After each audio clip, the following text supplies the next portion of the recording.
Hi everybody. Today we're here at the Shaw House here in Southern Pines, North Carolina. So this is actually the oldest house here in town in the area, and I know you've heard me mention it before, but this area was originally not settled much at all. It was called the Pine Barrens, and for good reason. Not much really grew here except for pine trees, and there's just not a whole lot. I mean, you'll see the picture here. There's not a whole lot that looks like it's going to grow in this area. So not a whole lot of people decided to settle here. It was just too difficult of a life to try to manage. And I'm sorry for the sound. We are at a major intersection, and we'll talk about that in just a minute. Now, the Highland Scots did start to settle in this area in the late 1700s. And this particular house, you'll see behind me here, was built by the Shaw family. Now, the first Shaw was Mr. Charles Cornelius Shaw. He was a first-generation American here. His family was Highland Scots. Now, he was born in Cumberland County, just next door, in 1781, and married a woman by the name of Mary Ray in 1821, and they built this home here when they were married, and raised all of their children in it.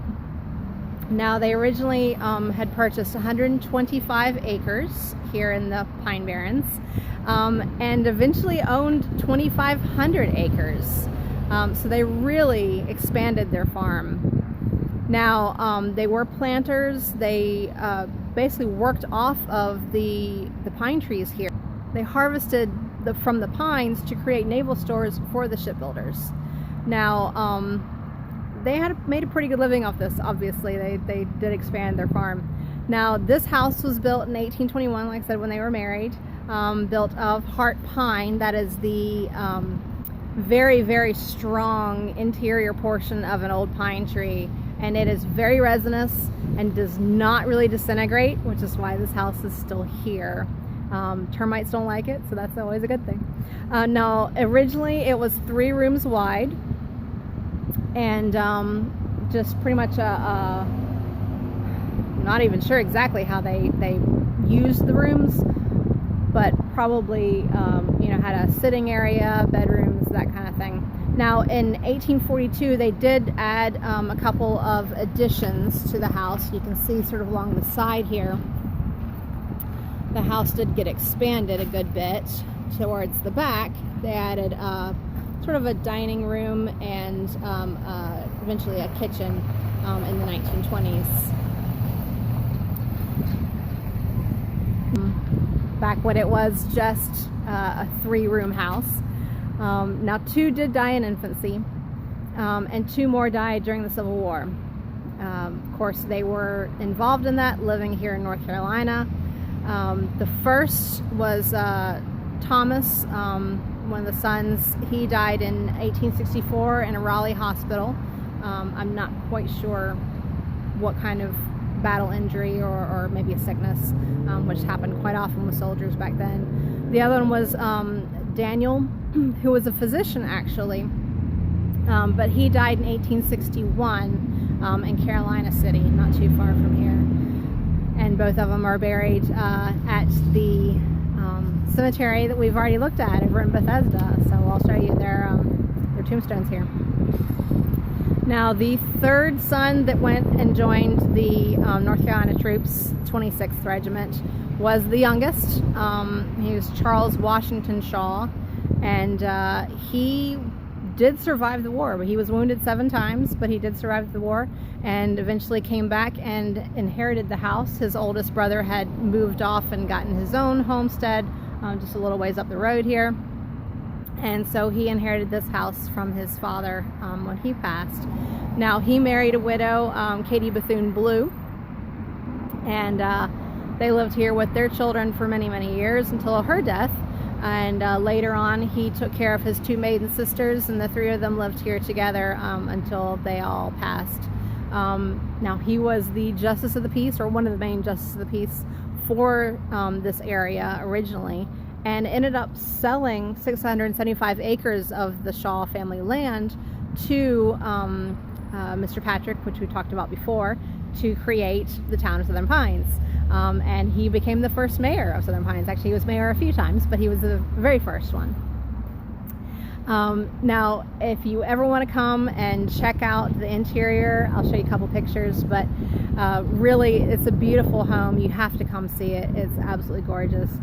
It is open on a regular basis, usually Wednesday through Friday, 1 to 4 p.m. And every once in a while they are also open on weekends for special events and things like that. They have a fair every year. They are open for Christmas. They do a wonderful Christmas presentation. So come check it out, see the interior. All docents know a ton about the home and the family, and they'll tell you all about it. So come check it out. But now I'm going to show you some of the other buildings here on the site, which you may have already seen some behind me.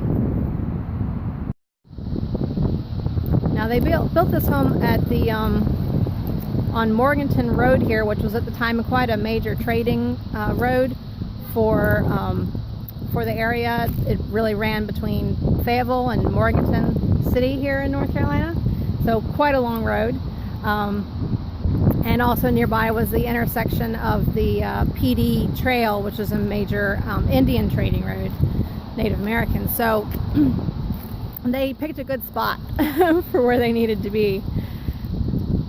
Now, first thing in the back of the property here, all of the other buildings here on the property are a good bit older quite oftentimes, but they are not original to this site. They were moved here from other parts of the county. So first off here we have the Sanders cabin, which was built in the 1770s and was moved here in the 1950s. And it's in beautiful condition. It's a very small cabin. The family that did use it and originally built it, they did raise 10 children in this very, very small home. It's just a one room, it has a loft upstairs, but you can see it has this beautiful chimney, which they were able to reconstruct. They pretty much took apart the whole thing, brought it to this site and reconstructed it, and they did an amazing job. It's beautiful interior. You have to come check this one out at some point. And the other one, which we have right next door, is the Garner cabin. We have the Garner cabin here, which was also built in the 1790s. But as you can see, it's a good bit nicer building and quite a bit larger as well. You have to check out the interior of this one because it's really an amazing home. This one was also built in the upper part of the county and was brought here in the 1980s.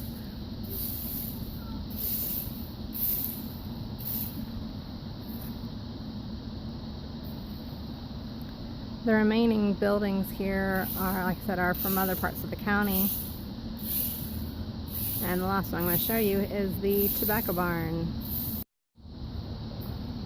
So we've got this beautiful tobacco barn here, which is currently being converted to an agricultural museum. So you'll have to come check it out once it is open to the public. It's going to be amazing. Now the home is managed by the Moore County Historical Association, which was established in 1946 specifically to save this home, which was about to be demolished at the time. So they do have their office here in the house. They manage 2 other historic homes up in another part of the county, as well as they manage the Black Cemetery and other smaller properties around the county. They really do an amazing job. Come check them out. They have wonderful lectures that they put on throughout the year, and the volunteers here, like I said, are absolutely wonderful. They are all very knowledgeable. You have to come see it. And as always, get out and explore your world.